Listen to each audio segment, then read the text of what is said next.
Hey everyone, my name is Keely, and today I'm going to discuss with you a little bit about my literacy background and how it has shaped from who I am today. My literacy definition would have to be the ability to read, which was a struggle for me as a child growing up because I had problems with reading a sentence or reading a paragraph and not being able to comprehend it in the sense of what the story was about or what the question was being asked or anything like that. So I kind of noticed that in my around my fourth or fifth grade. And that's when I was in Miss Howard's class when I actually started to realize that she kind of took me underneath her wing in the aspect of she took a lot of time out of her day, before school or after school to sit down with me, help me, learn how to read a certain sentence and then comprehend what they were talking about, or read a paragraph and then understand what the question that they're asking. And she was probably one of the biggest people that helped me out with that. My mom and grandma were right by my side too because they love reading, and uh, so I think seeing me struggle with reading, they kind of struggle with too because my mom and grandma absolutely love reading. It came so easy for them.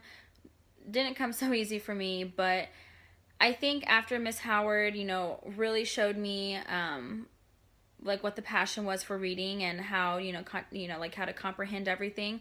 It helped a lot.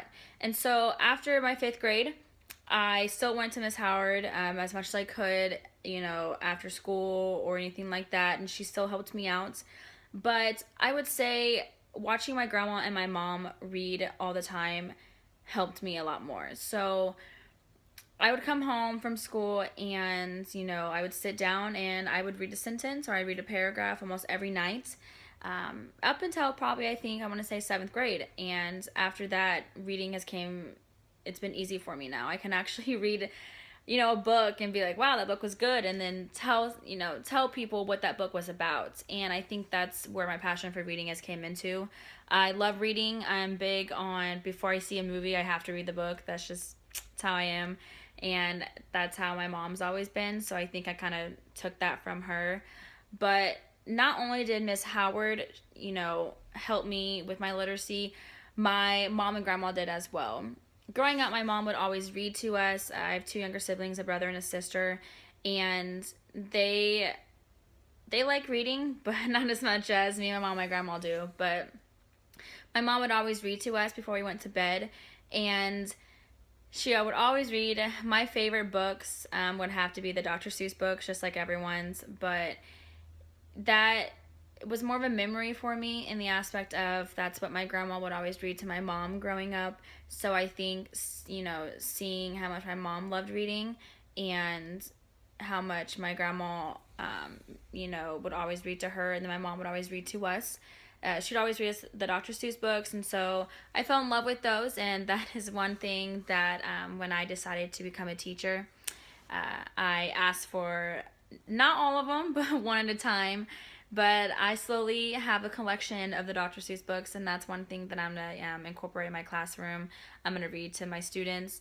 And I think with me I'm wanting to teach first through third.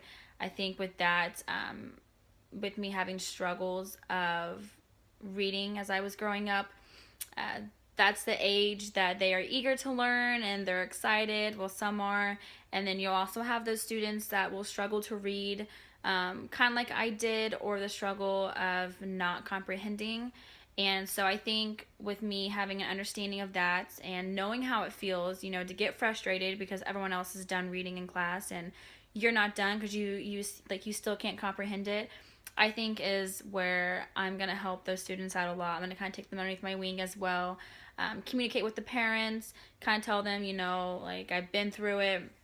And that's, communication's another part of literacy, I would say. Writing and speaking, emails to parents, to your colleagues in your school and everything like that. That's another huge thing. Also speaking. In the book that we have for class, I read to where it says reading out loud is important, and that is something that I strongly agree on. With me struggling with reading aloud, I did all the time. Sometimes that's the best way for me to read, is I have to read out loud. You know, if it's just a will like whisper, or if I'm by myself in my room or like a study room, I read out loud, and it helps me comprehend a lot more. And so I think when I go to my classroom, that's when I'm gonna, take in there with them. I'm gonna read out loud to them, but I'm also gonna have my students read out loud, either in groups or in front of the classroom or anything like that. And so I think that's one. It's helped me a lot, and I just, being a struggle through that, I want to be there for those students and help them as well. But literacy is becoming a huge part in our everyday lives, and I think that's one thing that a lot of people, don't realize, and I didn't realize it at all.